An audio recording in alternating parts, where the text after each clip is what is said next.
Eh bien, bonjour à toutes et à tous. Merci d'être présents avec nous pour un entretien qui est un entretien que j'espère très intéressant, qui va l'être certainement, puisque j'ai le plaisir et l'honneur de recevoir Monsieur Kirill Grochevski, j'espère que je n'écorche pas son nom, qui est le chargé d'affaires de la République de Biélorussie en France.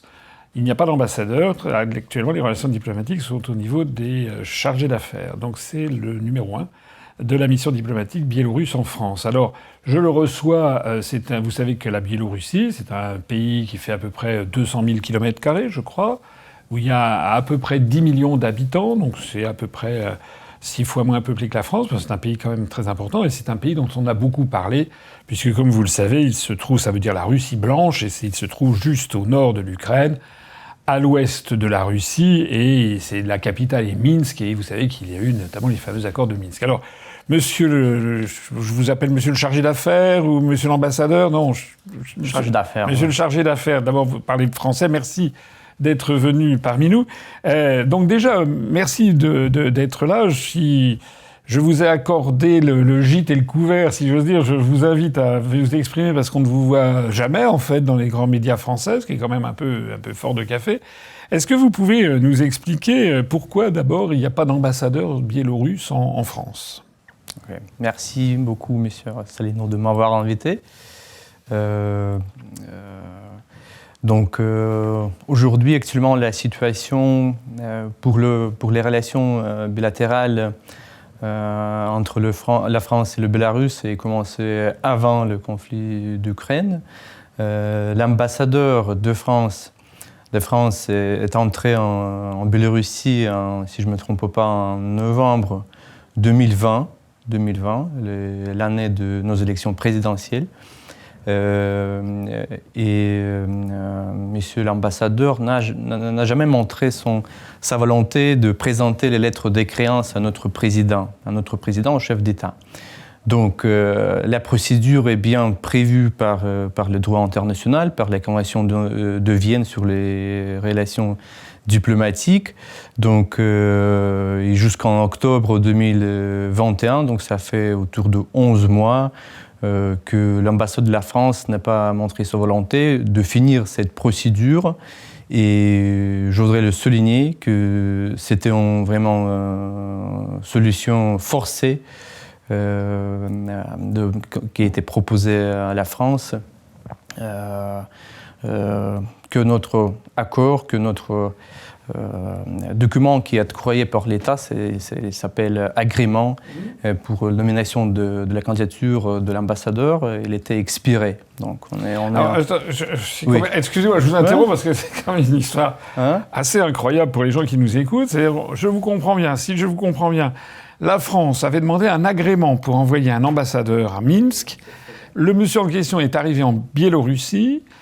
Et il n'a pas voulu présenter ses lettres de créance au chef de l'État. Parce que normalement, la procédure, là je m'adresse à tous les gens qui me regardent, vous savez que lorsqu'un ambassadeur est accrédité, comme on dit, dans un pays étranger, eh bien d'abord il faut que le pays dans lequel il va, il donne son accord, donne son agrément, c'est ce que vient de dire monsieur le chargé d'affaires, mais en plus, après il faut qu'il aille présenter ses lettres de créance. Voilà, en règle générale, c'est au chef de l'État.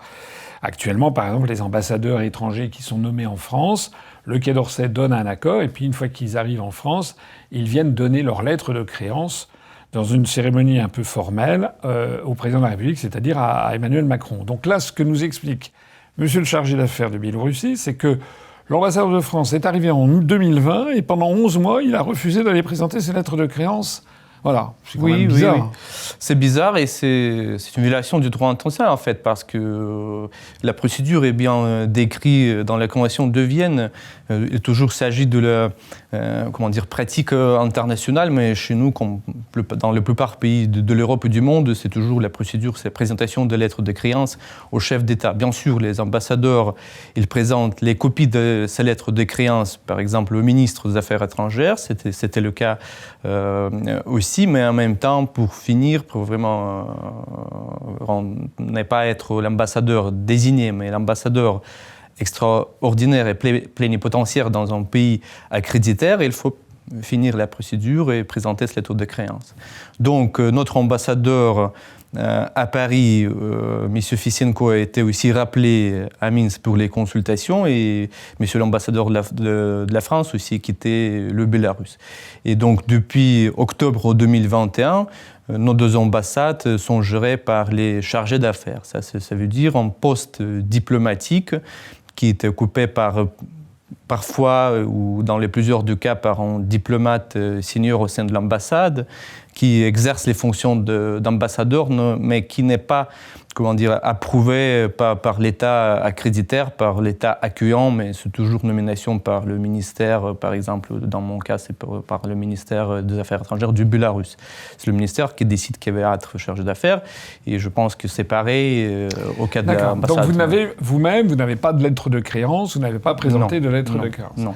Donc pour les gens qui nous suivent, tout ça, ça paraît un petit peu compliqué, parce que le grand public découvre un petit peu ces spécificités de la vie diplomatique, mais ça veut dire, en gros, pour être simple, qu'on garde des relations diplomatiques, on n'a pas fermé l'ambassade de France à Minsk, et la Biélorussie n'a pas, ou le Bélarus, c'est la même chose, n'a pas fermé son ambassade à Paris, mais au lieu que ça soit comme normalement au niveau des ambassadeurs, c'est une relation qui est dite dégradée au niveau des chargés d'affaires qui n'ont pas exactement le même poids politique puisqu'ils n'ont pas été accrédités par les deux États. C'est un peu plus administratif, si l'on peut dire. C'est le symbole d'une relation qui est quand même un peu fraîche entre les États. C'est ça. Oui, voilà. Vous avez raison. Alors, puisque l'on en est à parler de Minsk, qu'on en est à parler de... On viendra un petit peu après, si vous voulez, sur les relations avec les autorités françaises. Mais entrons dans le vif du sujet, j'en parlais à l'instant dans l'introduction. On entend beaucoup parler en France, on a beaucoup entendu parler récemment de la capitale du Bélarus à cause des accords de Minsk. Minsk 1 et Minsk 2. C'était les accords qui, normalement, auraient dû empêcher qu'il y ait un conflit en Ukraine. Alors, est-ce que vous pouvez nous dire comment c'était la puissance, le Bélarus a fait une espèce de bons offices en l'espèce. Avec la Russie, il y avait la France, l'Allemagne, pour traiter du problème ukrainien. Donc, qu'est-ce qui s'est passé avec ces accords de Minsk et pourquoi ça n'a pas marché au bout du compte ? Oui, tout à fait. Notre pays, le Bélarus, est un pays très proche à la Russie, en même temps l'Ukraine. Ces deux pays ont été toujours nos partenaires, nos pays frères. Et bien sûr, c'est dans l'intérêt du Bélarus de trouver une solution pacifique pour tous les deux pays, pour ce conflit, pour résoudre le conflit. C'est pourquoi le Bélarus, notre président, qui a proposé notre pays et ville de Minsk pour détendre la place pour les négociations de paix. Et ce protocole qui était signé dit Minsk 1 en 2014. Il était un premier pas vers la solution pacifique dans son conflit. C'était après le Maïdan ? Oui, c'est ça. Oui. Et donc, cesse-feu était installé, mais en même temps, il n'est pas suivi par les partis. Et ils ont eu besoin de deuxième étape. Il faut signer quelque chose, il faut préparer le document qui va mettre en œuvre vraiment les positions, les articles qui étaient dans le Minsk 1. Et en 2015, avec la participation de chefs d'État de la France, de l'Allemagne, avec les présidents russes et ukrainiens, on a eu une rencontre, une deuxième conférence pour trouver une solution qui s'appelle aujourd'hui Minsk 2. Et cet accord qui a été signé s'appelle Minsk 2. Cet accord a été deuxième essai pour essayer de trouver une solution pacifique. Et comme j'ai déjà dit, c'est l'intérêt du Bélarus d'arrêter la guerre et d'aider à l'époque. Le degré de tension était tellement élevé que jamais. Et donc aujourd'hui, bien sûr, c'est pas comme c'était à l'époque, mais l'année 2015, c'était vraiment très important d'aider les parties de trouver une solution. Alors, ce qu'il faut bien comprendre, c'est que donc le Bélarus et l'Ukraine sont des peuples frères et du frère russe. C'est pas la même langue. Il y a la langue russe, il y a la langue ukrainienne, la langue bélarusse, la Biélorussie qu'on appelait la Russie blanche. Mais je crois que la langue bélarusse et la langue ukrainienne sont très voisines, en fait. Hein. Oui, bien sûr, les Ukrainiens et les Bélorussiens, ils peuvent comprendre eux-mêmes quand ils parlent. Ils sont plus proches que de la langue russe. C'est un peu difficile de comparer, mais je peux dire qu'il y a des mots qui sont pareils, par exemple, dans la langue russe et biélorusse. Il y a des mots similaires dans les langues ukrainiennes et les langues biélorusses qui n'existent pas dans la langue russe. C'est tout mélangé, mais en même temps, les Biélorusses et les Ukrainiens peuvent comprendre 100% tout ce qu'ils disent l'un l'autre. Alors, ces trois pays ont fait longtemps partie, en fait, de l'Empire russe, et puis de l'Union soviétique. Et du temps, moi, quand j'étais jeune, dans tout ça, ça appartenait. Il y avait la République socialiste soviétique de Biélorussie, la République socialiste soviétique d'Ukraine, qui d'ailleurs étaient membres l'une et l'autre de l'ONU, qui étaient membres de l'ONU, en plus d'un siège pour l'Union des républiques socialistes soviétiques. Donc en fait, ce sont vraiment des pays très voisins. Et on comprend que la Biélorussie, compte tenu de la dégradation des relations entre Moscou et Kiev, a essayé de jouer les bons offices. C'est ça qu'a voulu faire la Biélorussie. Voilà. Alors, ils comprenaient quoi, ces accords? En gros, les accords de Minsk II, c'était quoi les concessions qu'il y avait de part et d'autre? Le plus important, c'est cessez-le-feu. Cessez-le-feu pour tous les deux parties. Et la date était vraiment très précisée. Les garanties de sécurité. Garanties de sécurité, notamment pour les russophones, je suppose. Aussi. Exactement ça, parce que les représentants des républiques populaires, Donetsk, Lugansk, ont été ici représentés lors de ces réunions et ils ont aussi fait ces signatures sur cet accord. Il y a les autres articles, mais c'était toujours été vraiment précisé pour garantir le cessez-le-feu, de vraiment arrêter la guerre, arrêter les morts des Russes et des Ukrainiennes. Et c'était Parce qu'il y avait eu déjà à l'époque, je crois, le drame de la maison des syndicats d'Odessa. Il me semble que c'était déjà arrivé à l'époque. C'était en 2014, non, je ne sais plus. Vous avez raison, mais c'était pas 100% lié avec cette réunion. Mais enfin, cette réunion avait pour objectif d'empêcher que ça se reproduise, ce genre de choses. Et il y a pleinement beaucoup de problèmes en Ukraine, à la frontière russe et ukrainienne, dans les républiques populaires. Chaque jour, il y a des centaines de morts. Et donc, on est pensé seulement d'arrêter la guerre, d'arrêter ce conflit. D'accord. Alors, la France et l'Allemagne, c'est-à-dire Madame Angela Merkel, qui était la chancelière d'Allemagne, et François Hollande, qui était le président de la République française, avaient donné un petit peu leur caution morale, si l'on peut dire, pour comment dirais-je, que les accords soient bien appliqués. C'est bien ça. Oui, bon, ils ont contribué dans le processus diplomatique. Ils ont essayé d'aider, de trouver, je sais pas, de trouver les mots nécessaires pour préparer ce document.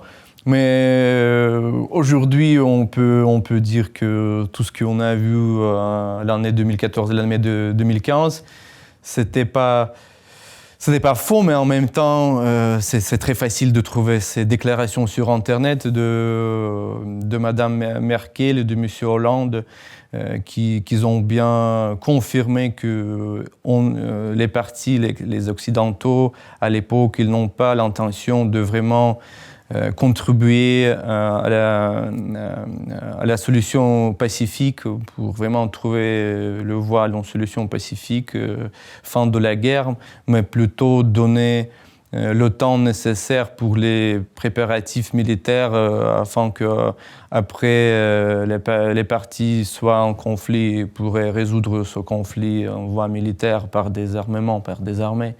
Mais donc ils n'ont pas l'intention vraiment et aujourd'hui malheureusement on peut le constater, c'est très facile de trouver sur Internet ces déclarations de Mme Merkel et M. Hollande. Alors ça c'est incroyable aussi parce que il y a des gens qui régulièrement me taxent ou nous taxent de dire que nous sommes des collabos, qui ils nous comparent quand on dit que il faut faire la paix avec la Russie, etc. On nous compare à Daladier, aux accords de Munich, on aurait l'esprit munichois, mais ce qui est extraordinaire dans cette affaire des accords de Minsk, c'est que au moment des accords de Munich en 1938, c'était Hitler qui était de mauvaise foi, et lui, il signait ces accords pour gagner du temps, pour ensuite après préparer l'invasion de la Pologne.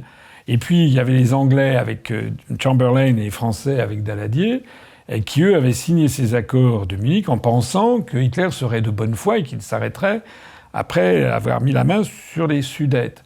Mais là, en l'espèce, l'esprit munichois, c'est l'inverse. C'est-à-dire que celui qui a cru dans la bonne foi des Occidentaux, c'est quand même Vladimir Poutine, qui a pensé que Mme Merkel et M. Hollande feraient appliquer de bonne foi les accords de Minsk II. Et en réalité, effectivement, c'est pas Poutine qui l'a dit, c'est Mme Merkel elle-même qui l'a dit, suivie de François Hollande, qui ont avoué qu'ils n'avaient jamais eu l'objectif de faire respecter ces accords de Minsk, qui comprenaient donc la protection des minorités russophones du Donbass, mais en fait simplement de gagner du temps pour pouvoir ensuite passer à une phase offensive de l'Ukraine contre la Russie. Donc oui. C'est quand même... je dis ça parce qu'il y a une propagande en France où on veut faire croire que Poutine, ça serait Adolf Hitler, mais en fait, c'est l'inverse. Là-dedans, c'est Poutine qui a été naïf, et c'est les Occidentaux qui ont été très, très duplices et qui ont menti, en fait, dans ces accords de Minsk II. Qu'est-ce qui va se passer maintenant ? Ces accords de Minsk sont à plat.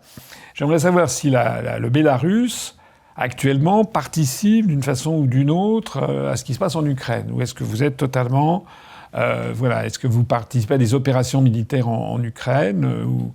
Non, pas du tout. Donc, il n'y a pas de participation directe de nos armements, de nos forces armées dans ce conflit. C'est bien déclaré et ça, c'est le fait. Mais en même temps, il faut le savoir que le Bélarus et la Russie sont vraiment alliés très proches et nous sommes partenaires stratégiques. Et donc notre coopération est tellement étroite dans beaucoup de domaines, et inclus le domaine militaire. Donc ça veut dire que, bien sûr, il y a une coopération militaire entre nos deux pays. On ne peut pas dire que c'est une participation du Bélarus dans le conflit, mais en même temps, parfois, c'est critiqué par les pays occidentaux qu'on aide la Russie dans ce conflit. Non, c'est notre coopération ordinaire qui existait avant ce conflit. Donc une aide logistique, par exemple, pour le matériel, pour des choses comme ça ? Ces choses militaires, je ne sais pas, il s'agit peut-être de toute la gamme de coopération militaire, mais tout ça basé sur le traité dans le domaine de coopération militaire et bien sûr,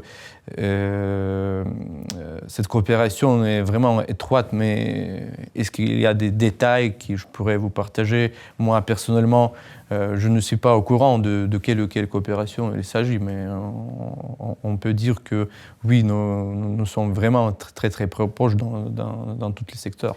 Alors comment le gouvernement biélorusse juge-t-il la situation et notamment la position de la France sur le conflit ukrainien ? Est-ce que vous avez une position officielle et qu'est-ce que vous dites de la position de la France sur le conflit ukrainien ?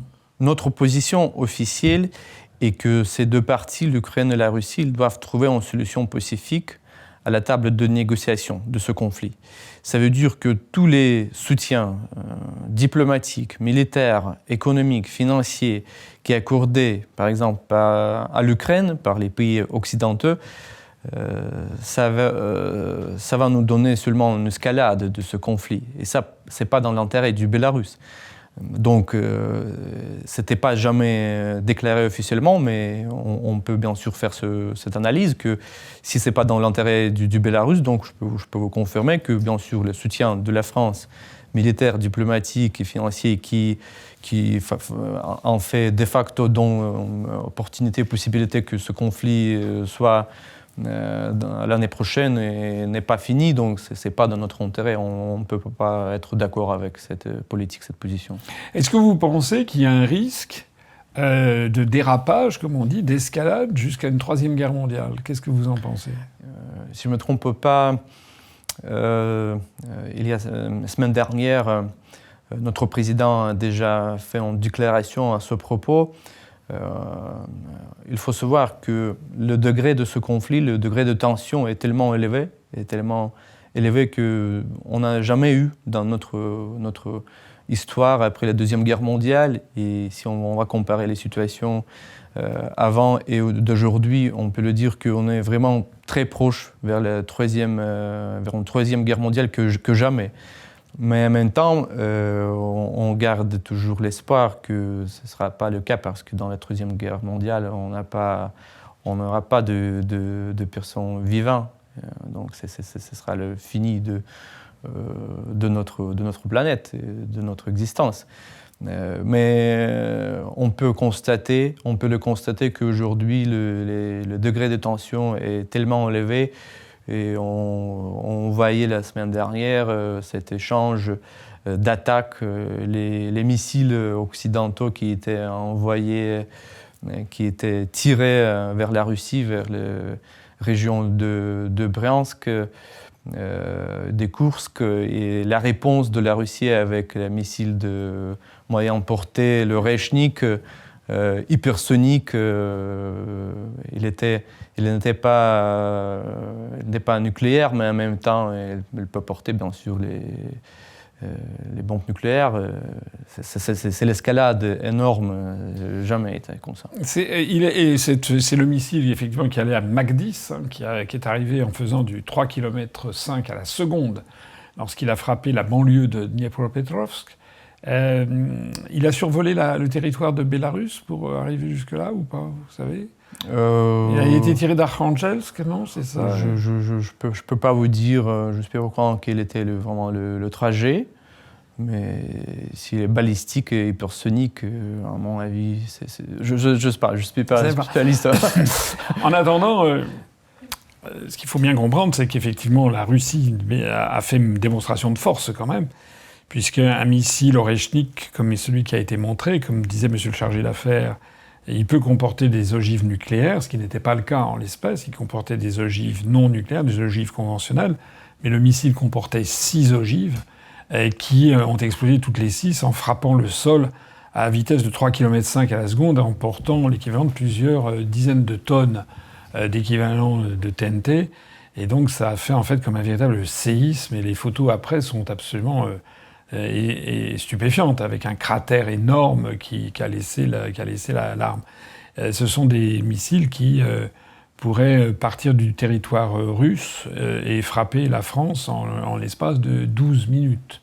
Voilà, et qu'actuellement, il n'y a pas de missiles qui permettent de les contrer. Puisqu'on en est à parler des relations bilatérales aussi entre la France et la Biélorussie, la France, monsieur le chargé d'affaires, a pris des sanctions contre votre pays.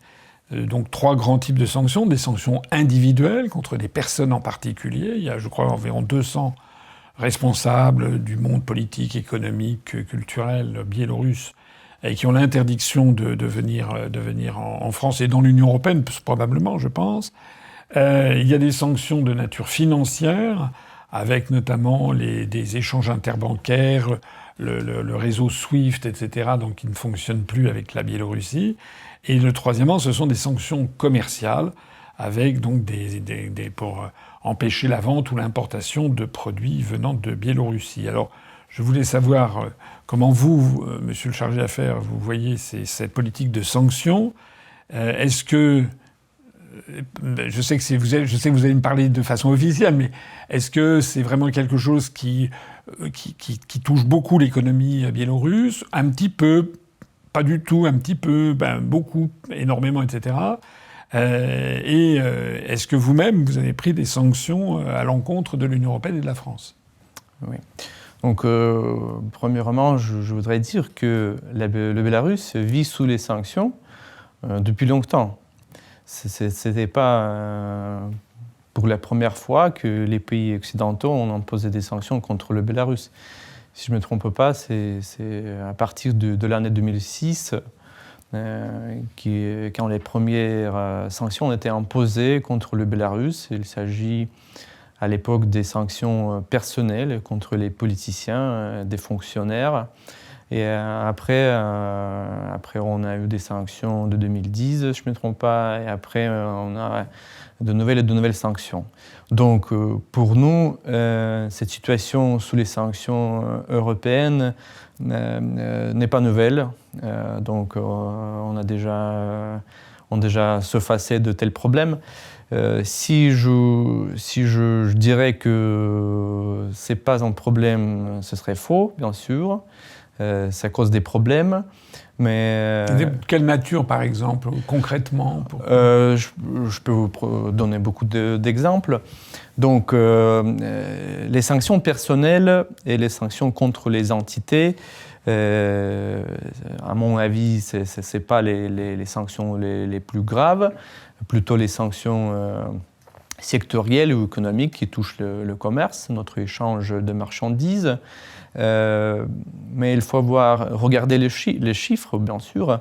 L'économie du Bélarus, par exemple, en l'année 2024, l'année actuelle, il montre s'agrandit plus que 3%, le PIB s'agrandit plus que 3%, qui était prévu, oui. On a déjà trouvé une solution pour réorienter notre export, parce que notre pays est comme la grande usine, il produit beaucoup de marchandises qui sont à l'export. Et c'était vrai qu'à l'époque, oui, on a exporté beaucoup vers l'Union européenne. Aujourd'hui, avec l'aide de la Russie, on a trouvé les voies, les chemins terrestres, et avec les ports russes, on a réorienté notre export.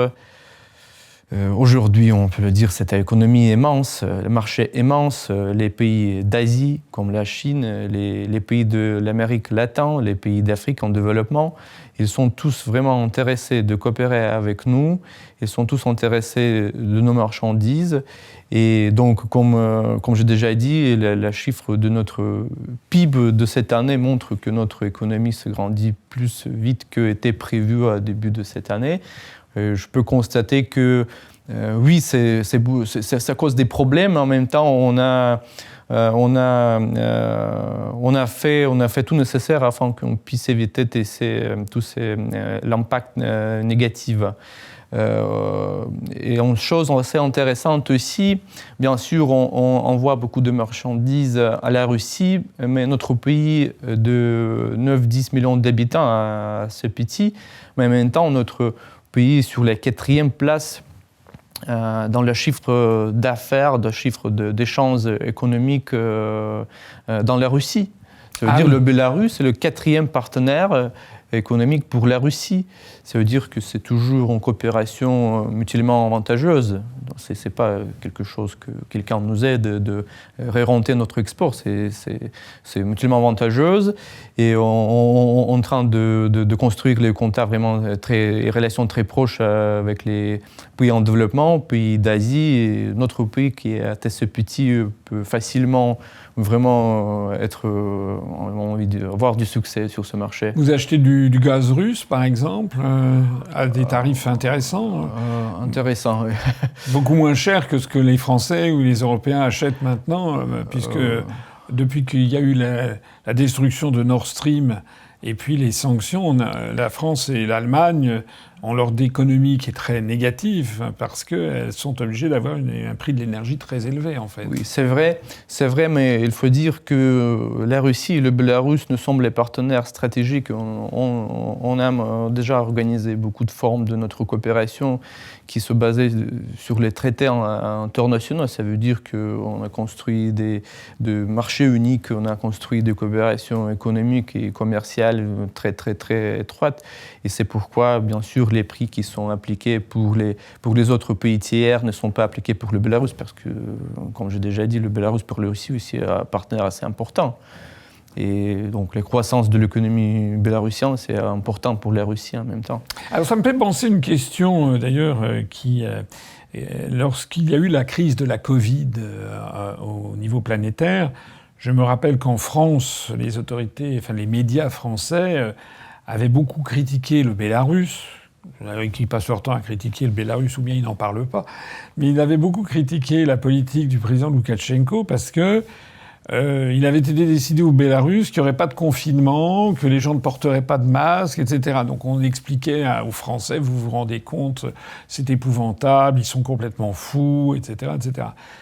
Mais au bout du compte, en fait, au bout de 2 ans, 3 ans, finalement, nous, M. Macron, il a endetté la France de 1 000 milliards d'euros pour rien.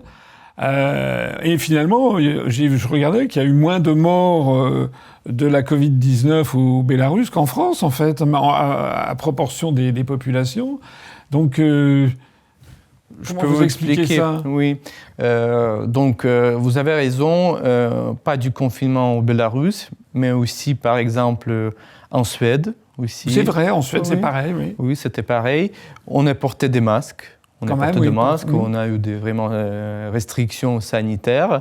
Mais à mon avis, c'était vraiment une bonne décision, vraiment très logique et stratégique, de ne pas faire la pause pour l'économie, de ne pas déranger les processus économiques et pour garder l'usine, notre économie en bon état.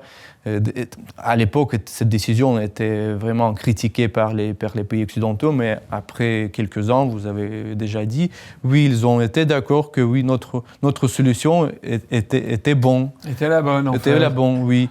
Est-ce que vous avez eu des campagnes de vaccination massives aussi, ou est-ce que ça a été... Oui, on a eu des campagnes de vaccination avec un vaccin qui s'appelle Sputnik. Ah, le vaccin russe. Le vaccin russe, et moi, personnellement, j'ai été vacciné 3 fois par vaccin Sputnik. Ouais. C'était pas les injections ARNM, c'était une autre technologie. Je ne suis pas spécialiste, mais il y a des différents... Oui, je comprends bien, il y a deux types de vaccins, mais je peux dire que la statistique, les chiffres qui étaient montrés par le vaccin Sputnik étaient vraiment très intéressants. Pas de problème, pas d'impact négatif pour les autres malades existants chez les personnes, donc c'était vraiment très effectif. Alors, on en parlait au début, monsieur Kirill Grushevski, c'est ça à peu près, est chargé d'affaires de la République du Bélarus en France, à défaut d'ambassadeur. Je voudrais revenir un petit peu sur les relations que vous avez en France. Est-ce que vous avez des relations avec les autorités françaises, avec le Quai d'Orsay, les ministères, etc. Oui, tenant compte que nos deux ambassades toujours existent en France et au Bélarus, bien sûr, on a des échanges de points de vue, d'échanges réguliers sur les sujets d'actualité, des problèmes, tout ce qui se passe. Mais parfois, on ne comprend pas l'un l'autre. Parfois, c'est pas facile de vraiment installer le dialogue. Mais en même temps, notre intérêt du Bélarus de renouveler les relations avec tous les pays membres de l'Union européenne, y inclut la France. La France, un pays grand et important. Et bien sûr, on a eu vraiment beaucoup de relations assez étroites avec la France à l'époque, le Bélarus et la France. Et on est prêt à renouveler ce dialogue. Et on toujours garde les contacts pour aujourd'hui plutôt techniques avec les autorités françaises. Mais notre position, si la partie française va être prête de voir le dialogue sans condition, sur le base du principe de respect mutuel, sans aucune demande, on va bien sûr saluer telle proposition, on va l'accepter. Mais pour aujourd'hui, notre ambassade gère plutôt des situations problématiques. Parfois, on est touché par les questions des sanctions. On échange avec les diplomates français, mais je ne peux pas dire que c'est une coopération normale. Les coopérations, les relations dans beaucoup de domaines sont plutôt en pause aujourd'hui. Est-ce que vous avez déjà rencontré M. Macron ? Non, jamais. Est-ce que vous avez déjà rencontré un ministre des Affaires étrangères depuis... Vous êtes en poste depuis combien de temps ? Mars 2022. Depuis mars 2022. Est-ce que vous avez rencontré un ministre français des Affaires étrangères ? Jamais. Ils n'ont jamais voulu vous parler ? Non. Non, mais est-ce que vous avez rencontré alors le directeur, par exemple, d'Europe centrale au Quai d'Orsay je garde centrale et orientale. On échange avec les diplomates de ce département de l'Europe continentale. Aujourd'hui, à mon avis, c'est suffisant pour nous de faire tout nécessaire. On peut dire tout ce qu'on veut, de proposer tout ce qu'on veut aux diplomates français, mais On n'a jamais besoin de rencontres de plus élevées, de plus haut niveau. Oui, mais sans vouloir... excusez-moi, c'est des questions un petit peu difficiles que je vous pose. Vous n'êtes pas obligé de me répondre parce que je sais que vous avez des responsabilités officielles. Mais si vous rencontrez des fonctionnaires, c'est très bien. Mais ce ne sont pas eux qui décident. Ce sont des fonctionnaires relativement subalternes. Donc, en fait, il n'y a pas de discours au niveau politique, au niveau des dirigeants français, où vous pourriez éventuellement faire passer des messages pour que les... Ça, il n'y a pas. Ça se limite à des contacts au niveau des fonctionnaires. Oui, plutôt, on peut dire que les contacts sont limités. Oui, ils sont limités, mais ils sont limités premièrement par le sujet de nos échanges. On n'a rien à vraiment discuter à haut niveau parce qu'on doit trouver les solutions pour les problèmes de base dans nos relations bilatérales. Alors, est-ce que vous avez des relations avec des partis politiques français? Est-ce qu'il y a des gens, des partis politiques qui vous regardent, qui vous discutent avec vous? Je pourrais dire parfois on a des échanges, plutôt des lettres. C'était pas vraiment toujours lettres substantifs avec les propositions de quelque chose, plutôt lettres d'information. Ils nous informent de ces activités. Je pourrais pas dire que c'est vraiment des contacts, des réunions, mais... C'est quel parti, alors? C'est presque tous les partis existants. Ah d'accord, qui vous envoient des lettres d'information sur... Pas d'informations, son agenda et son charte, donc les documents, les statuts, son vision de processus actuels. Oui. Et avec le monde économique en France, est-ce que vous avez des contacts avec des entreprises qui, par exemple, pouvaient travailler au Bélarus et qui ne sont plus là? Est-ce que vous avez des contacts avec des chefs d'entreprise? Qu'est-ce qu'ils vous disent? Bien sûr. Les relations commerciales toujours existent entre nos deux pays. Quand même, oui. Oui, et malgré les sanctions, donc ils ont réussi de trouver les solutions pour les flux financiers, bien sûr, parce que pas toutes les banques sont exclues de ce système SWIFT. Il y a des banques européennes et les banques occidentaux qui toujours travaillent avec les banques biélorusses. Et donc l'échange financier, c'est toujours possible. C'est pas tellement facile comme était à l'époque avant c'est des compensations par des pays tiers peut-être. Je sais pas. Parfois c'est à eux de trouver les meilleures solutions, mais c'est vrai, c'est une information ouverte qu'aujourd'hui existent les banques en Europe, en Union européenne, qui toujours travaillent avec les banques bélarussiennes. Et donc, comme j'ai déjà dit, il y a bien sûr les relations du commerce, et ils font du commerce ensemble. Il y a parfois une situation quand les entreprises biélorusses me demandent des contacts avec les entreprises françaises. Oui, on échange avec les directeurs, avec les patrons, chefs des entreprises françaises. Parfois, je dois commencer notre dialogue par des bases, qu'il n'y a pas de la guerre en Biélorussie, que ce conflit ne touche pas le Bélarus, qu'on peut aller, on peut faire des réunions, on peut se rencontrer. Parfois, on est bien précisé, parfois les dirigeants sont prêts de renouveler la coopération, sont prêts d'élargir la coopération avec le Bélarus, ils sont tellement intéressés par les meubles bélarussiens. Il y a beaucoup de perspectives en fait, et il y a beaucoup de représentants du monde d'affaires qui sont prêts et qui voudrions travailler ensemble. Et ils sont toujours ouverts pour les contacts avec l'ambassade, oui.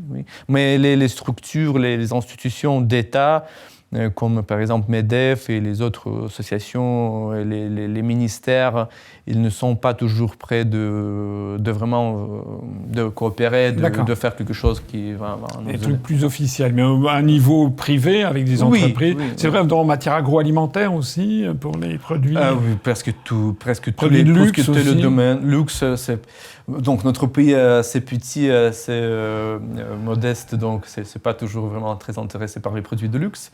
Mais notre intérêt est plutôt de proposer nos marchandises de secteur de l'agriculture, des engrais, de la patasse, des autres marchandises. Oui. Mais oui, c'est vraiment beaucoup de domaines qui sont bien intéressants. Et en matière culturelle, alors, il y a des échanges culturels avec Est-ce que c'est terminé? Il n'y a plus d'échanges culturels? Il n'y a pas des échanges d'artistes, d'orchestres, d'expositions de peinture? Malheureusement non. Malheureusement non. Bien sûr, l'ambassade organise ses propres événements culturels à l'ambassade, parfois les autres espaces, à l'UNESCO. On toujours invite la partie française, on invite les institutions culturelles. Mais pour aujourd'hui, on peut dire que vraiment la coopération dans le domaine culturel est en pause. Entre deux pays comme dans les autres domaines, en fait. Parce que c'est toujours implique les institutions d'État. D'État, c'est les musées, c'est toujours les espaces plutôt d'État qui ne sont pas privés. Mais c'est une coopération avec quelqu'un qui est privé, c'est pas vraiment la coopération entre deux États. Ça doit être toujours entre des institutions d'État étatiques. Ouais. Et avec les grands médias, est-ce que vous avez déjà été invité sur TF1, sur France 2, sur... Oui. On reçoit telle demande, on reçoit telle proposition. La plupart de ces demandes étaient en l'année 2022, bien sûr, après le commencement du conflit. Mais on analyse. On toujours regarde bien qui et pourquoi nous proposons coopération, telle ou telle forme d'interview ou de, conversation. Mais aujourd'hui, on peut le constater que la plupart des médias français ils ne sont pas prêts de partager les informations sur le Bélarus de façon plutôt objective. Quand on regarde télé, notre pays... parfois diabolisé, toujours montre les images qui ne sont pas existent aujourd'hui. Il y a beaucoup de personnes qui parlent du Bélarus, mais qui n'ont jamais été au Bélarus, n'ont jamais visité mon pays. Et c'est tellement intéressant de regarder les blogueurs sur YouTube, les Français, les vrais Français qui voyagent beaucoup et qui font des sujets sur mon pays et qui sont tellement surpris que tout ce qu'ils ont vu en France, à la maison, sur mon pays, n'est pas vrai. C'est de la propagande, donc. C'est de la propagande. Mais oui, et quand on analyse ces demandes, bien sûr, on regarde et on pense, est-ce qu'ils vont montrer notre conversation, est-ce qu'ils vont partager les mots sans coupure, sans sortir du contexte, tout ce que je veux dire. Oui. Mais on est toujours ouvert, on va toujours... ouais. Je vois que monsieur le chargé d'affaires, il commence à connaître un peu la façon dont procèdent les médias occidentaux, parce que moi, je l'ai noté aussi à notre détriment, vous le savez. Moi, je ne suis jamais invité, et parfois, quand je suis invité, ils font, comme le dit monsieur le chargé d'affaires, ils font des coupes, ils sortent des expressions, des contextes. Ce sont des reportages à charge, comme on dit, c'est pour accuser, tout le temps accuser, sans jamais laisser aux autres la possibilité déjà de s'exprimer. C'est pour ça que je vous remercie d'avoir accepté. Là, vous pouvez vous exprimer, et j'espère qu'il va y avoir plusieurs dizaines de milliers de personnes, peut-être même plusieurs centaines de milliers de personnes qui vont nous regarder pour voir, pour juger un petit peu, voilà, comment ce que disent les autorités d'un pays avec lequel on n'est pas en guerre, mais effectivement qui est largement diabolisé. Vous êtes chargé d'affaires, vous n'êtes pas uniquement accrédité auprès du gouvernement français, vous êtes accrédité auprès de l'UNESCO. Je rappelle pour les gens qui nous écoutent qu'il y a les ambassadeurs, il y a des ambassadeurs auprès du gouvernement de la République française à Paris, mais il y en a qui sont auprès de l'UNESCO. L'UNESCO, c'est l'Organisation des Nations Unies pour l'éducation, les sciences et la culture, dont le siège depuis la Charte de San Francisco a été fixé à Paris, place de Fontenoy, dans le 7e arrondissement. Et parfois, ce sont les mêmes ambassadeurs qui représentent leur pays auprès du gouvernement français et auprès de l'UNESCO. Parfois, ça n'est pas le cas. Et parfois, il y a des ambassadeurs différents. Donc vous représentez la Biélorussie aussi auprès de l'UNESCO et aussi auprès, vous m'avez dit, avant cet entretien, du Portugal et de Monaco, c'est ça? Oui, c'est ça. Mais je voudrais souligner que je suis chargé d'affaires du Bélarus en France, mais en même temps, l'ambassadeur Fisenko du Bélarus en France à l'époque, il toujours garde le poste de l'ambassadeur auprès de l'UNESCO, mais sans résidence en France. Ah, d'accord. Et ça veut dire que c'est plutôt moi aussi, j'exerce des fonctions de chef de notre représentation auprès de l'UNESCO. D'accord, c'est un fantôme alors. C'est pas fantôme, c'est vraiment une personne assez concrète avec lesquelles on est toujours en contact. oui. Mais en même temps, notre ambassade ici à Paris, il couvre les relations bilatérales avec le Portugal et avec Monaco. Aussi, on est chargé des questions de coopération avec beaucoup des organisations internationales qui se basent à Paris, comme Bureau de pas de mesure. Ah oui. Il y a plein des autres. Oui, on a beaucoup de choses à faire. Par exemple, au Portugal, vous êtes ambassadeur ou vous êtes chargé d'affaires? Non, en fait, c'est l'ambassadeur qui peut être accrédité sans résidence auprès du gouvernement ou auprès du chef d'État de l'autre pays, de pays tiers qui sans résidence. Mais chargé d'affaires, c'est plutôt la personne qui... Donc, je suis chargé d'affaires du Bélarus en France, mais pour le Portugal, je suis seulement chargé d'affaires du Bélarus en France. Ça veut dire que je suis chargé de construire, d'améliorer les relations avec le Portugal, mais pas je suis le chargé d'affaires en Portugal. Parce que oui, c'est le niveau aussi... Et ça veut dire qu'il n'y a pas d'ambassade du Bélarus au Portugal? Non, malheureusement non. D'accord. Non. Il y a une ambassade à Madrid, mais si je ne me trompe pas, les ambassades à Madrid, les ambassadeurs à Madrid ne peuvent pas être accrédités sans résidence pour le Portugal à Lisbonne. Ça veut dire qu'il y a beaucoup d'ambassadeurs qui sont accrédités pour le Portugal depuis la France, depuis Paris. Ah, d'accord. Oui, parce que c'est bizarre. C'est parfois, à mon avis, c'est très logique de la part du Portugal parce que il y a beaucoup des ambassadeurs qui voudraient plutôt être en résidence en Espagne, mais en même temps être accrédités pour le Portugal parce que c'est très proche. Oui. Donc, normalement, les pays ne vont pas ouvrir les ambassades au Portugal parce que c'est très pratique et c'est très facile d'être ambassadeur à Madrid et, si c'est nécessaire, de construire les relations avec le Portugal parce que c'est seulement quelques centaines de kilomètres. Mais c'est pourquoi c'est telle décision, telle restriction de ne pas donner cette... Si je ne me trompe pas, c'est ce que je comprends. Et avec Monaco, vous avez des bonnes relations? Monaco ne fait pas partie de l'Union européenne. C'est pourquoi aujourd'hui, ce pays, à mon avis, n'est pas vraiment limité dans ses contacts internationaux et y inclus avec le Bélarus. Il y a des échanges plutôt protocolaires. On essaye de proposer les domaines pour la coopération, mais tenant compte que Monaco est vraiment un pays assez petit. Les relations diplomatiques étaient installées il y a, je sais pas, autour de 10 ans, mais donc c'est pas beaucoup de temps, mais en même temps, on garde... c'est pas l'échange de vues, mais plutôt les contacts de base. Donc on est en train de commencer notre coopération. Bien sûr, le contexte actuel est aussi dans son impact à nos relations, mais pas de même façon qu'avec l'Union européenne. D'accord. Vous avez déjà rencontré le prince Albert de Monaco?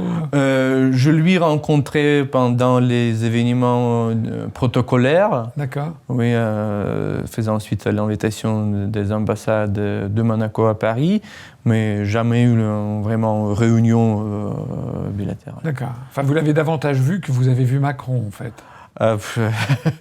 Je sais pas. Si vous savez.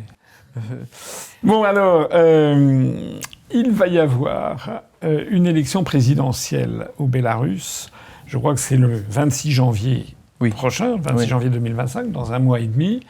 Et donc, d'après ce que je crois savoir, il va y avoir 7 candidats à l'élection présidentielle, avec le président Loukachenko qui se représente. Alors, vous savez qu'en France, votre pays a la réputation d'être une dictature, que les élections sont jouées d'avance. Et il y a quand même 7 candidats. Alors j'aimerais savoir un petit peu comment ça s'est passé. Est-ce qu'il y a eu une sélection des candidats pour cette candidature à la présidence de la République? Il y en a en France. Hein. Je suis bien placé pour le savoir, puisqu'en France, il y a un système de sélection aussi avec les 500 parrainages, qui n'est pas facile d'obtenir. Mais comment ça se passe en Biélorussie pour se présenter à l'élection présidentielle? Première étape, c'est qu'il faut enregistrer un groupe d'initiatives, un groupe de citoyens qui vont proposer une candidature du président. Si je ne me trompe pas, cette étape a été passée par vraiment 7 groupes d'initiatives 3 groupes d'initiatives ont été refusés par notre commission électorale. Il y a des groupes qui se basent pas en Biélorussie mais à l'étranger. Ce n'est pas selon notre législation. Attendez, là je m'arrête tout de suite. Donc ça veut dire qu'il y a 3 candidats en fait qui étaient soutenus et qui n'ont pas été acceptés comme candidats. Et vous êtes en train de t'expliquer donc que ils avaient des soutiens venant de l'étranger, c'est ça? Non, je voudrais dire qu'il y a une procédure et que, afin que groupe d'initiative soit enregistré, il faut que ce groupe était basé en Biélorussie. Le candidat aussi se trouvait en Biélorussie. C'est interdit d'envoyer les documents nécessaires par courrier électronique. Il faut présenter toute la gamme de documents pour être enregistrés. Et si je ne me trompe pas, il y a quelques groupes d'initiatives qui ne sont pas suivis ces normes de notre code électoral. Mais il n'y a pas de candidature qui était, je sais pas, financée par les occidentaux, par les pays occidentaux, mais il s'agit plutôt de la procédure qui n'était pas vraiment suivie par ces groupes d'initiatives. Donc c'est logique parce que si tu veux être le président, tu dois habiter en pays, tu dois recevoir donc tout le monde et toi, un groupe d'initiative doit collecter les signatures aussi. Un pays ne peut pas faire tout ça étant à l'étranger, dehors le pays. Donc après, cette groupe d'initiative a été enregistré. Aujourd'hui, si je connais bien, donc il y a deux candidats qui sont enlevés ces candidatures. Il s'agit d'une femme qui était présidente de l'association des femmes du Bélarus et aussi un monsieur qui était président de l'association des officiers du Bélarus. Les groupes d'initiative, donc les groupes d'initiative étaient bien enregistrés par la commission, mais après ils ont retiré ces candidatures parce qu'ils ont expliqué aux médias que les membres de ces associations, ils ont demandé, les présidentes et présidents respectivement, d'enlever ces candidatures parce qu'ils vont voter pour le président sortant. Donc ça veut dire qu'ils vont plutôt soutenir le président Loukachenko que les présidents de ces associations. Ils ont demandé des présidents de ces associations de retirer les candidatures. Et donc pour aujourd'hui, il reste 100 candidates. 100 candidats. 5. Oui, dernière semaine, ils ont fini l'étape pour collecter les signatures. Donc, au moins, il faut avoir 100 000 de signatures de citoyens. Et aujourd'hui, cette semaine et la semaine prochaine, ils doivent déposer ces dossiers et toutes ces signatures à la commission électorale qui va examiner ces dossiers jusqu'à la fin du mois de décembre. D'accord. Oui, il y a 100 candidatures, président sortant, président de la République démocrate libérale, il y a président du Parti communiste, il y a président du Parti du travail et de la justice, et si je ne me trompe pas, il y a une femme d'affaires, ancienne députée, qui a déjà participé aussi aux élections 2020. Alors, les candidats qui vont se présenter, donc déjà il y a plusieurs candidats, qui n'étaient pas, ce que personne ne sait beaucoup en France, mais est-ce qu'ils ont un accès égal aux médias? Comment ça se présente? Est-ce qu'il y a des médias qui favorisent le président sortant, ou bien est-ce que tous les candidats vont avoir le même accès, le même temps de parole? Je le dis d'autant plus qu'en France, comme vous le savez sans doute, ça n'est pas le cas, et qu'en France, vous pouvez être candidat et avoir presque pas de temps de parole, alors que vous avez des candidats qui, eux, ont il y a une différence dans le temps de parole dans les médias qui est absolument considérable en France. Donc je voulais savoir si c'était la même chose au Bélarus, comment ça se passe? Oui, c'est prévu par le code électoral. En fait, tous les candidats, ils ont le temps à la télévision, à la radio. Ils ont espace pour ces publications dans les journaux. Tout ça, c'est gratuit et de façon pareille pour tout le monde. Ils ont aussi le droit pour faire les débats sur la télévision. Mais je peux dire que notre législation donne les mêmes droits pour tous les candidats. Les mêmes droits, mais concrètement, est-ce que c'est vrai? Est-ce qu'ils ont le même temps de parole, par exemple? Bien sûr. Vous dites ça, bien sûr. Regardez, en France, on peut regarder les débats et les candidats l'année 2020 et les élections précédentes. On ne peut jamais voir les candidats sur la télévision. Moi, personnellement, j'ai suivi tout ça. Oui, c'est bien. On est bien obligé par la législation. Oui. C'est pas un problème chez nous. Peut-être vous voudriez plonger plutôt dans les détails et comparer le temps, mais en même temps, je peux dire que tout le monde, tous les candidats sont toujours bien montrés et de façon vraiment suffisante. Ouais. C'est plutôt, je sais pas, peut-être j'ai déjà partagé mon opinion personnelle, mais je suis sûr de ce que je dis. Mais... Alors, puisqu'on en est à parler d'élections présidentielles, il y a une élection présidentielle qui se passe dans un pays qui n'est pas limitrophe, mais qui est quand même assez proche de la Biélorussie, c'est la Roumanie. Vous avez vu que l'élection présidentielle en Roumanie a fait arriver en numéro 1 Monsieur Georgescu, qui n'était pas prévu, semble-t-il, au programme. Il était prévu que ce soit le Premier ministre sortant qui était pour l'Union européenne, pour l'OTAN, pour l'Ukraine, etc. Et M. Georgescu, donc, qui est arrivé en tête, et vous avez vu que d'un seul coup, la Cour constitutionnelle a décidé d'arrêter l'élection présidentielle en disant qu'il y avait eu un trucage, une influence, une ingérence étrangère venue de Russie, et donc il fallait tout arrêter. Donc comment est-ce que déjà votre gouvernement a pris une position officielle sur ce sujet ? Et si ça n'est pas le cas, comment vous voyez ça ? Est-ce que c'est quelque chose auquel les Biélorusses portent attention ? Parce que c'est pas juste à côté, mais c'est quand même assez proche, la Roumanie. C'est pareil d'ailleurs en Moldavie, d'ailleurs. La Moldavie, c'est un petit peu plus ancien maintenant. À ma connaissance, notre gouvernement n'a jamais exprimé aucune position officielle concernant cette situation en Roumanie. En même temps, je peux vous dire que notre pays se fasse de cette politique de deux poids, deux mesures il y a beaucoup de longtemps.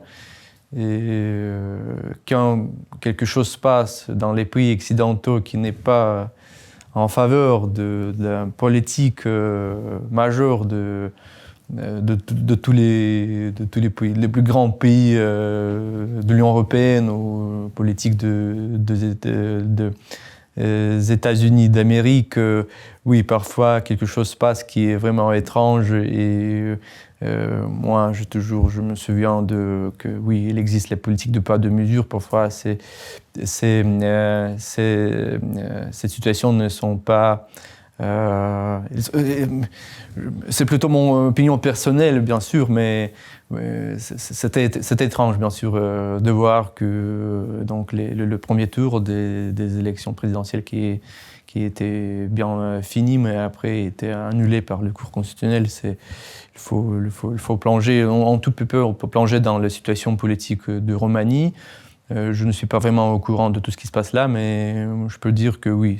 Ça vous paraît anormal, quoi. Oui, c'est anormal, oui. De vous à moi, c'est pareil pour nous aussi. On trouve que c'est quand même un peu fort de café, parce que je rappelle quand même qu'il y a des accusations qui ont été lancées d'une ingérence étrangère. Ça a été d'ailleurs lancé par Madame von der Leyen, qui est une Allemande, elle est présidente de la Commission européenne, qui reproche à la Russie de faire des ingérences en Roumanie, en disant notamment que M. Georgescu les élections auraient été truquées parce qu'il s'était exprimé sur TikTok. Alors moi, déjà, je ne vois pas le rapport, parce que le fait de parler sur TikTok, ce qui est ouvert à tout le monde, en quoi ça vient truquer les votes dans les urnes. Moi, j'ai toujours pas compris. D'ailleurs, on nous a jamais expliqué ce qui s'est passé. D'ailleurs, les médias n'en parlent pratiquement plus.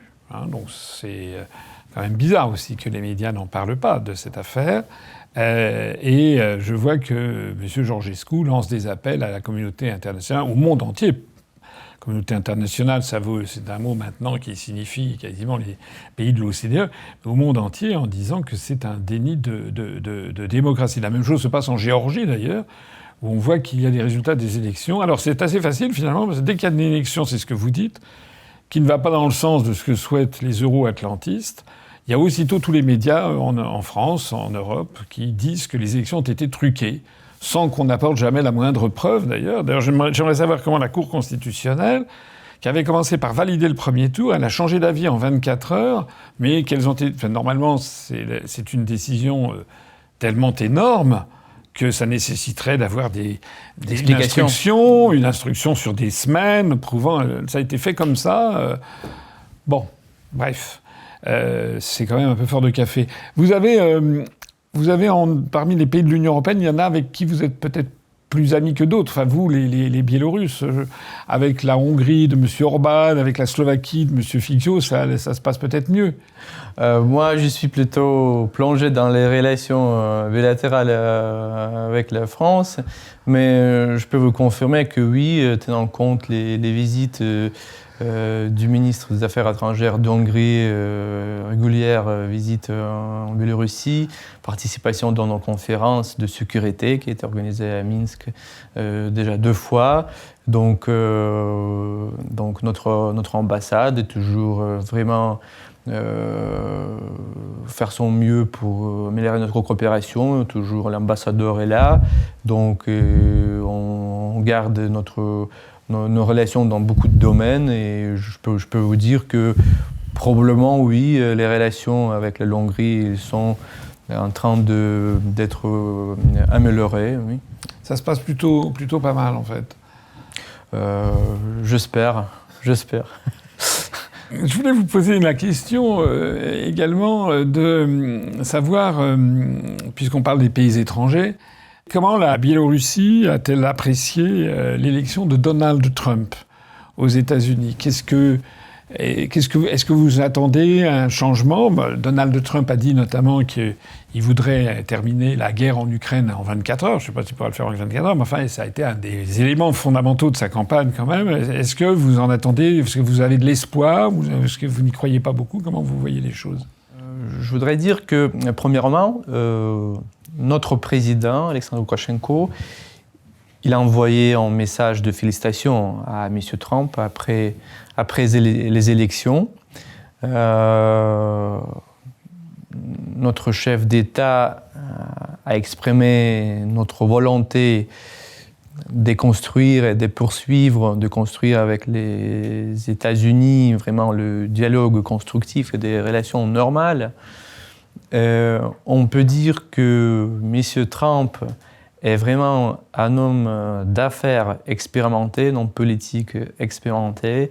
Toutes ces déclarations, s'il va tenir toutes ses obligations, toutes ces déclarations, il va suivre tout ce qu'il a dit lors de sa campagne électorale, c'est mieux, on est bien d'accord, il va faire l'Amérique vraiment grand pays, mais notre intérêt est que ce processus ne fait pas l'impact négatif vers les autres, sur les autres pays, et inclut le Bélarus. Ça veut dire que s'il va trouver les solutions pour améliorer, pour développer son pays de façon qui ne veut pas déranger les autres pays, qui ne va pas influencer les autres pays de façon négative, ça c'est notre intérêt. Et donc, comme j'ai déjà dit, notre chef est bien félicité M. Trump. On espère que M. Trump va trouver les solutions, va trouver les propositions qui vont aider de nous construire la paix dans notre région. Comment vous voyez la fin Est-ce que vous pensez d'abord, qu'il va y avoir la fin du conflit en Ukraine en 2025 et si vous pensez qu'il va y avoir la paix, enfin, vous pensez que ça pourrait prendre quelle forme en fait ? C'est difficile de vous répondre. Première chose, c'est que notre pays, notre intérêt, c'est vraiment avoir les parties du conflit à la table de négociation. Il faut trouver une solution pacifique, il faut arrêter la guerre, il faut arrêter les hostilités. Ça, c'est notre intérêt. Les frontières, découpage des frontières, les autres choses qui vont être incluses dans ce texte d'accord de paix, c'est à l'Ukraine, à la Russie de le discuter avec la participation des autres pays, des pays tiers, des pays majeurs.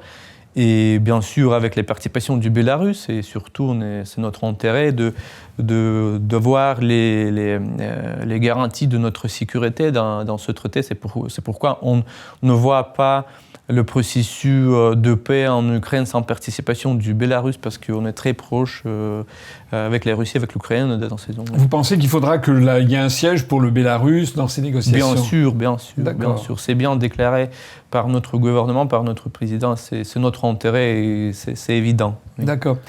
Alors, justement, l'avenir du Bélarus, là, dans les années qui viennent, les 10 ans, 20 ans qui viennent.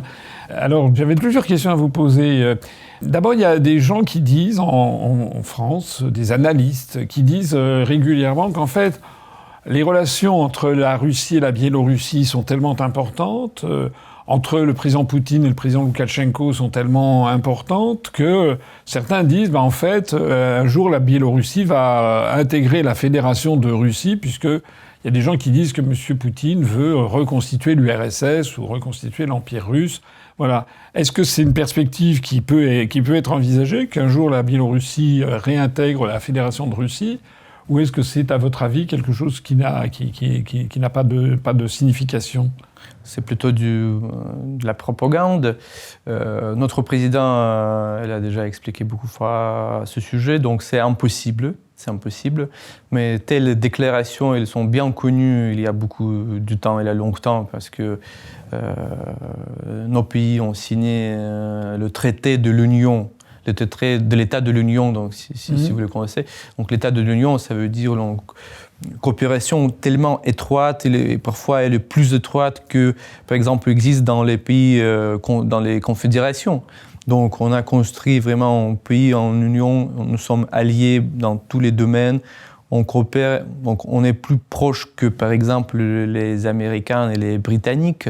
Donc coopération tellement étroite et proche, parfois bien sûr dans les signaux pour les médias occidentaux de faire la critique, de faire de la propagande autour de cette futur quand la Biélorussie va entrer la Russie, mais aujourd'hui on est bien content de notre coopération, on est bien content nous sommes alliés comme j'ai déjà dit, et oui, je ne sais pas est-ce qu'il existe tellement forte coopération dans les autres pays, mais en même temps, je peux vous dire qu'on est bien content d'avoir deux pays souverains qui sont les pays amis, qui font la coopération dans tous les domaines. Oui. D'accord. Le Bélarus n'envisage pas d'entrer dans l'Union européenne. Bien sûr, on n'a pas de telle intention. Aujourd'hui, je pourrais plutôt partager mon opinion personnelle. Je pense que le même du gouvernement. Donc notre pays est assez petit et qui se trouve entre les deux pôles majeurs politiques. À l'est, c'est la Russie géante et à l'ouest, c'est l'Union européenne. Notre futur est de trouver les solutions pour la coopération avec tout le monde. Il faut construire les relations amicales avec la Russie, bien sûr, on a déjà construit, et trouver une solution pour les problèmes avec les pays européens. Mais il ne s'agit pas de devenir membre en telle ou telle organisation. Pas de l'OTAN non plus, je suppose. Je puis que oui, l'OTAN, oui. Mais alors, vous avez quand même obtenu un statut d'associé au BRICS en novembre il y a quelques semaines, oui, début novembre 2024. Donc, ça veut dire que le Bélarus se rapproche des BRICS. Est-ce que vous avez l'intention de demander un jour l'adhésion du Bélarus au BRICS ? Oui, c'est une sorte de rêve pour nous. Donc, étape de partenaire, c'est une étape obligatoire. C'est une étape obligatoire pour pays qui voudraient adhérer les BRICS. Mais aujourd'hui, ce statut nous donne beaucoup d'opportunités de participer aux sessions, aux conférences, aux réunions ministérielles, aux forums parlementaires. Il y a beaucoup d'options de coopération. Mais en même temps, si on observe bien qu'aujourd'hui, il faut séparer les pays partenaires, il faut séparer le processus d'adhésion, il faut séparer il faut séparer une coopération avec les BRICS. Donc ça veut dire qu'il ne faut pas dévaloriser adhésion aux BRICS. Il faut vraiment faire son mieux pour aider les processus de BRICS, pour participer aux réunions, de proposer quelque chose pour les documents, pour les résolutions. Il faut vraiment travailler ensemble, il faut vraiment devenir un vrai partenaire. Et après, un jour, j'espère qu'on va commencer notre processus d'adhésion. Mais aujourd'hui, cette organisation, on a bien construit les proches relations avec la Russie, mais aussi avec la Chine, avec les Émirats arabes unis. J'espère qu'on va réussir de construire les bonnes relations avec l'Inde. Mais donc, ça a besoin du temps, en fait. Ça a besoin du temps. C'est pas pour aujourd'hui, mais bien sûr, c'est comme j'ai déjà dit, c'est notre volonté, c'est notre intention d'un jour devenir un membre de BRICS. Oui. Ce qui se passe au Moyen-Orient, vous avez une opinion? Le gouvernement a déjà ce qui se passe en Syrie en ce moment même. Aujourd'hui, c'est difficile. Je ne pourrais pas vous partager les informations, déclarations officielles à ce propos, mais j'espère qu'on va gérer cette situation et garder les relations amicales avec la Syrie. Oui.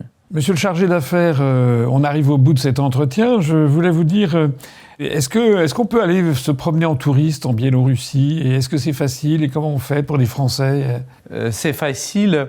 C'est très facile pour les Français parce qu'en réponse aux sanctions et restrictions qui étaient imposées par l'Union européenne, on a enlevé le régime visa et on a proposé le régime sans visa pour les citoyens de tous les pays membres de l'Union européenne. Donc, pas de bureaucratie, on peut aller par voie terrestre, par avion, pas avion direct aujourd'hui, aussi à cause des restrictions occidentales, mais en même temps... il vaut mieux y aller en voiture par la Pologne, par exemple? On peut aller par la Pologne en voiture et vous n'auriez pas besoin de visa. Je peux dire que chiffre de visa, croyez... avant de ce régime sans visa a été augmenté chaque année. Donc chaque année, on a accueilli plus et plus de Français chaque année. Oui, et comme j'ai déjà dit, ça fait plaisir vraiment de voir qu'on partage des informations, des vraies informations, des vraies observations, lesquelles la vie en Biélorussie actuelle et que ce n'est pas... C'est pas un pays de monstres, en fait. C'est pas des... En fait, oui. Pas des... En fait, oui. C'est pas le diable en personne. C'est un pays moderne, c'est un pays qui se développe vraiment très vite, avec beaucoup d'avantages et qui propose une coopération étroite à tout le monde. Donc, on voudrait être amis pour tous les pays qui sont prêts de construire le dialogue. Donc sur on peut aller comme ça, on peut se promener librement en Biélorussie sans problème. Bien sûr. Mais c'est très intéressant que vous posez de telles questions parce que, oui, parfois, quand je regarde les matériaux dans les médias français, oui, mais bien sûr, donc l'espace, c'est une possibilité, opportunité de vous promener au Bélarus, c'est le même qu'en France. D'accord. C'est sans problème. La meilleure période, c'est peut-être pas maintenant, il doit faire froid. Ah oui, mais en tout cas, on peut toujours trouver quelque chose à faire. La meilleure période, c'est quoi? C'est au printemps Mais vous savez, au Bélarus, on a vraiment l'hiver avec du neige et tout ça. Oui. Parfois, ça intéresse les habitants de la France. Il y a des Français qui s'intéressent de chasse, qui est aussi possible pendant l'hiver. Il y a aussi beaucoup d'espaces et beaucoup de vraiment beaux espaces en nature pour passer en hiver aussi. C'est très intéressant. Et pendant l'été, il y a beaucoup de choses à faire. Il y a des forêts, des lacs, des rivières, il y a des villes. Il y a la ville de Minsk qui est assez intéressée par son architecture soviétique. Donc, c'est très intéressant. Je vous propose à tous vos spectateurs de profiter un jour, pour quelques jours, de visiter notre pays et de vraiment comprendre qu'il y a un autre pays qui n'est pas qui n'est pas existe malheureusement aujourd'hui dans les médias. C'est ça, de se faire son opinion par soi-même en fait. Voilà. Oui, il faut toujours former son opinion par soi-même. Oui, vous avez raison. Monsieur le chargé d'affaires, vraiment merci beaucoup pour votre gentillesse d'être venu ici et puis pour la franchise de vos réponses. Vous voyez que je vous ai posé des questions qui n'étaient pas des questions de complaisance, pour savoir quand même ce que vous pensiez. Eh bien, écoutez, je vais vous faire un aveu. Je ne suis jamais allé en Biélorussie, mais il va falloir que j'y aille un de ces jours. Voilà, ne serait-ce qu'en touriste. Voilà, merci en tout cas à toutes celles et tous ceux qui nous ont regardés. C'est le premier entretien avec des représentants d'ambassades étrangères en France. J'en aurai d'autres. J'ai d'autres perspectives de personnalités qui acceptent de venir ici. Et notamment, évidemment, de pays qui sont maltraités dans les médias, calomniés constamment, diffamés, critiqués. Une critique, c'est normal, mais moi, ce qui me gêne toujours un peu, c'est qu'on a des médias qui ne sont plus des médias qui cherchent le vrai, le faux, etc. On a des médias qui systématiquement appliquent un agenda dont vous savez quelle en est l'origine, c'est-à-dire l'État profond américain, la construction européenne, etc. Merci infiniment Kirill Grushevski, monsieur le chargé d'affaires en Biélorussie. Mais je crois qu'on est d'accord, vous et moi, pour souhaiter qu'il y ait une amélioration rapide et de la situation en Ukraine et des relations entre la France et le Bélarus. Oui, merci beaucoup, et j'espère un jour on va nous rencontrer au Bélarus. Oui. Merci. Merci à vous.